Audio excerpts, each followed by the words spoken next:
വണക്കം, വന്ദനം, നമസ്കാരം. Good morning to you all. ഞാൻ നിങ്ങളുടെ സ്വന്തം ഗുരുജി.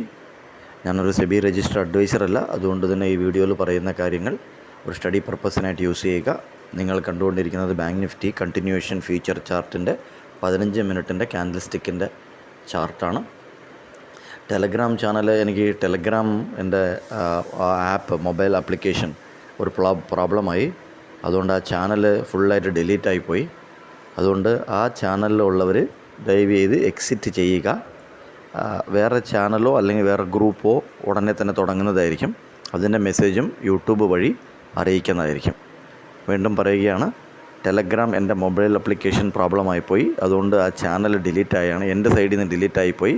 നിങ്ങൾ ആ ചാനലിൽ ഉണ്ടെന്നുണ്ടെങ്കിൽ, ട്രേഡർ ഓപ്ഷൻ ട്രേഡറിലുണ്ട് എന്നുണ്ടെങ്കിൽ നിങ്ങൾക്ക് എക്സിറ്റ് ചെയ്യാവുന്നതാണ്. ഇത് ബാങ്ക് നിഫ്റ്റി ഫീച്ചറാണ്. ഇതിനകത്ത് നമ്മൾ നോക്കേണ്ടത്, ഇതിനകത്ത് 2 സപ്ലൈ സോൺ, 5290, 53000 എന്ന് പറഞ്ഞൊരു സപ്ലൈ സോണും പിന്നെ ഒരു ഡിമാൻഡ് സോൺ 52200, 52300. ഇതാണ് റേഞ്ച്. നമ്മൾ റേഞ്ച് ബേസ് ചെയ്തിട്ടും market profile, order flow base ചെയ്തിട്ടും ലെവൽസാണിത്. സോ ഇത് പ്ലാൻ ചെയ്യുക. ഇത് നിങ്ങൾ മാർക്ക് ചെയ്തിടുക. നിങ്ങൾക്ക് തന്നെ അറിയാം, നിങ്ങളെല്ലാം എക്സ്പീരിയൻസ്ഡ് ആയിട്ടുള്ള ഓപ്ഷൻ ബയറും സെല്ലറും ഒക്കെയാണ്. ഇത് എവിടെയാണ് ഓപ്പൺ ആവുന്നത് അതിനനുസരിച്ചായിരിക്കും റിയാക്ഷൻ.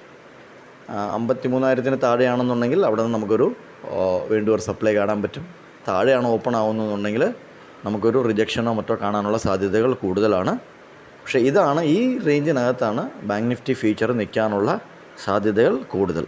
അപ്പോൾ അതിനനുസരിച്ച് പ്ലാൻ ചെയ്യുക. All the very best. കണ്ടതിൽ നന്ദി, നമസ്കാരം.